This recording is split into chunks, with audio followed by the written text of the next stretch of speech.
nagulat ako eh. Sabi ko, alam mo kapatid, hindi ko, unang-una, hindi ko tinuturo sa yung gawin mo yan. Pero hindi kita sinasansala na gawin mo yan. Ang condition ko, kung gagawin mo man yan, pag-usapan yung mag-asawa. Hindi pwede yung ikaw lang magdidesisyon. At kailangan kasama mo yung asawa mo kung yan ang decision mo. Medyo, sa totoo lang, parang bantulot ako dun sa gagawin niya. Pero sabi niya, Pastor, gusto ko talagang gawin to para sa Lord eh. Sabi ko pa nga sa kanya, kapatid, alam mo, hindi tayo desperado. We trust the Lord to provide us with everything. Pero kung yan ang gagawin mo, it's your personal decision. At ginawa nga niya yung bagay na yun eh. Kaya nga, itong church tayo, konti lang tayo, maliit lang tayo. But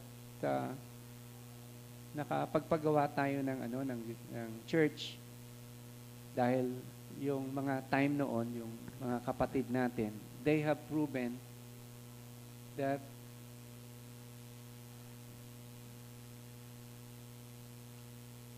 they want to lay their treasure in heaven. And if called upon, they can prove their faith in God. Ito yung kapatid natin na nung binigay niya yon, talagang medyo, sabi ko nga, let's continue to pray that God would bless you. Kasi yun naman ang promise ng Lord. And since then, nakita ko paano siya pinrosper ng Lord. Yung sa kanyang faith ba in response to her faith. So sinasabi ng Panginoon, whenever God would require, hindi na intindihan ng rich young man, na nung sinabi ng Lord, sell your possession, come follow me. Hindi niya naintindihan na kung may ibibigay man siya sa Diyos, sa Panginoon, as a proof of His commitment to God, he cannot really outgive God. Diba? God can bless him even more. Kaya lang nga, yung punto na ito, when we have to stand up for what we believe, kadalasan nagbabakil down yung mga Kristiyano. Kadalasan, mas pinili natin to obey yung wisdom ng man kaysa dun sa wisdom ng Diyos. Dun sa Matthew chapter 13, may kinuwentong parable din si Jesus. It's about the treasure. Sabi ni Jesus, Matthew chapter 13 to, yung verses 44 and 45, the kingdom of God is like a treasure that a man discovered. Then after discovering the treasure, he hid again the treasure and then sold all he has and buy that land. No? Isang treasure yan na hindi ka makikimi, hindi ka matatakot, ipagpalit yung lahat ng meron sa'yo so that you may gain that treasure. Nung panahon kasi ng Panginoong Jesus, walang mga bangko yung mga tao eh.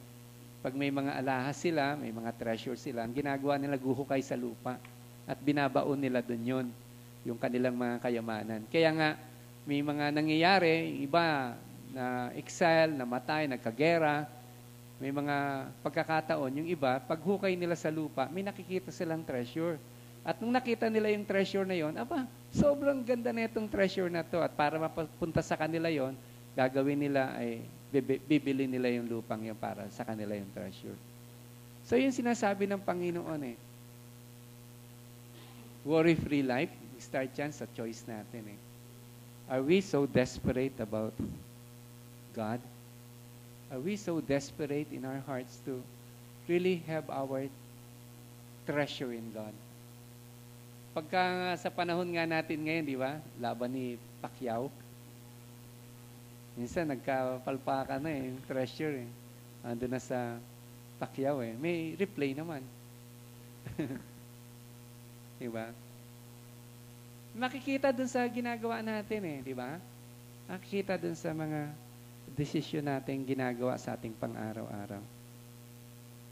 How desperate we are. Kasi, kapag ganito tayo kadesperado, piniprepare po natin yung sarili natin. Hindi tayo malulugi sa Panginoon. Hinahanda natin yung sarili natin, maranasan yung Pinakamainam at pinakamabuti ng Panginoon. Amen po ba doon? Kagaya ni Pablo, ang declaration niya yung sa Philippians chapter 4 verse 19, My God shall supply all my needs.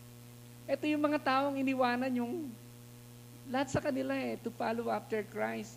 And they discovered, hindi sila talo, mas panalo sila. Kaya nga itong topic natin, anxiety, free living, naka-premise yun dun sa how desperate we are to lay our treasure in the kingdom of God. Kasi, kung hindi natin ilalagay yung yaman natin sa kingdom ng Lord dun sa iba, it would rob us the power, peace, and joy. It would rob us.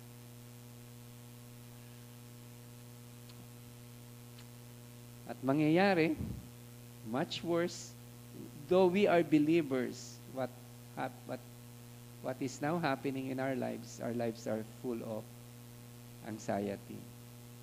Do not be anxious for your life, sabi ni Jesus.